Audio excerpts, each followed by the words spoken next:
So we're flying to Hawaii today, and it's my first time ever flying first class. Let me show you my seat. Hold on. As you can see, we are super live right now. Angel Reese under fire as she denies give up her first class seat for disabled old man. Please subscribe to this channel as you watch.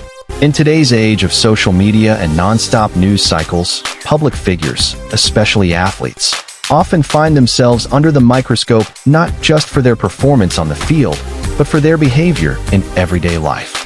Angel Reese, a prominent player for LSU's women's basketball team and a rising star in collegiate sports, recently became the subject of intense public scrutiny. The uproar began when reports surfaced that Reese refused to give up her first-class airline seat to an elderly man with a disability, triggering a wave of online backlash and spirited debate about courtesy, entitlement, and the public responsibilities of celebrities. According to reports circulating online, the incident occurred shortly after the NCAA women's basketball tournament, where Reese had played a pivotal role in LSU's successful championship run. While boarding a commercial flight, a senior passenger who required mobility assistance reportedly asked Reese if she would be willing to swap her first-class seat so he could sit more comfortably. Reese, who had purchased the upgraded seat herself, allegedly declined the request. Although the situation may seem straightforward on the surface, the fallout was anything but. Fellow passengers allegedly shared what happened on social media, painting Reese's refusal as callous and inconsiderate. The story quickly went viral, with armchair commentators across the internet weighing in, some defending her right to keep the seat she paid for, others condemning her for lacking compassion. The internet responded in predictable fashion, divided, passionate, and loud. Hashtags such as #SeatScandal and #AngelReeseDebate began to trend across X, formerly Twitter, TikTok, and Instagram. Critics argued that Reese's actions symbolized a growing trend of entitlement among young celebrities and athletes, especially those thrust into fame at a young age. Some labeled her behavior as ungrateful and disrespectful, noting that public figures should be held to a higher moral standard. In contrast, a sizable group of supporters rallied behind Reese.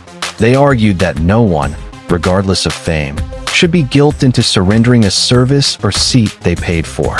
Many reminded critics that acts of kindness should come from a place of willingness, not coercion. Others pointed out the societal double standards often imposed on women and people of color in the public eye, suggesting Reese was being unfairly targeted. The controversy surrounding Reese's decision opened up broader conversations about what we expect from public figures.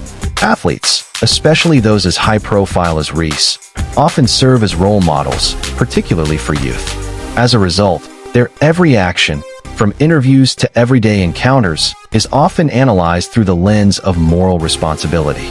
Some believe that with fame comes the obligation to always act with the utmost grace, empathy, and generosity. From this perspective, Reese's refusal to accommodate an elderly man, especially one with a disability, seemed to fall short of what is expected of a celebrated public figure. On the other hand, others argue that placing unrealistic expectations on celebrities is not only unfair, but dehumanizing. At the end of the day, athletes are people too, flawed, complex, and not always ready to be the poster child for public virtue. Traditional news outlets and online publications were quick to pick up the story, many leaning into sensationalism. Early reports often lacked critical context, such as whether there were other seating options available for the elderly man or if airline staff had attempted to resolve the situation. These missing pieces of information may have skewed public perception, leading to heightened outrage. Eventually, more balanced coverage began to emerge. Several media platforms invited ethicists, PR experts, and even former athletes to weigh in on the controversy. They discussed the deeper societal questions raised by the incident, like the boundaries of personal responsibility, the ethics of expectation, and how viral moments can rapidly distort public opinion. Amid mounting criticism, Reese took to social media to share her perspective. In a measured statement posted to her official account, she explained that while she respects all individuals, especially elders and those with disabilities, she felt it was her right to remain in the seat she paid for. She also emphasized that the decision was not made out of disrespect, but rather a desire to uphold her personal boundaries. Her response drew mixed reactions. Some praised her for standing firm in the face of public pressure, commending her for asserting her rights in a situation that many believed was being overblown.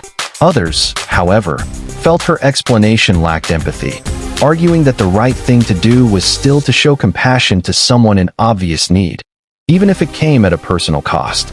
The uproar over Angel Reese's in-flight decision goes far beyond one basketball star and one uncomfortable moment.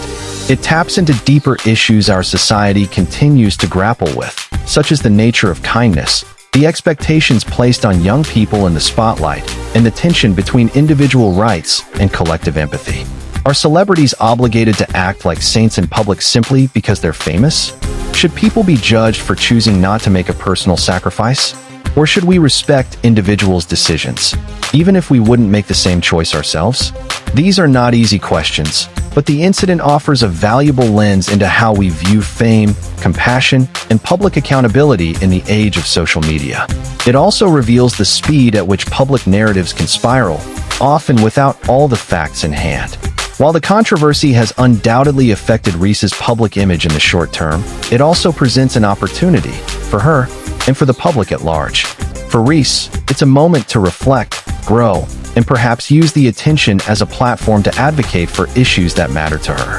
For the rest of us, it's a chance to think more critically about the way we react to stories online and the fairness of our expectations. Ultimately, acts of kindness are most powerful when they're chosen, not demanded. And public discourse is most valuable when it is grounded in empathy, not outrage.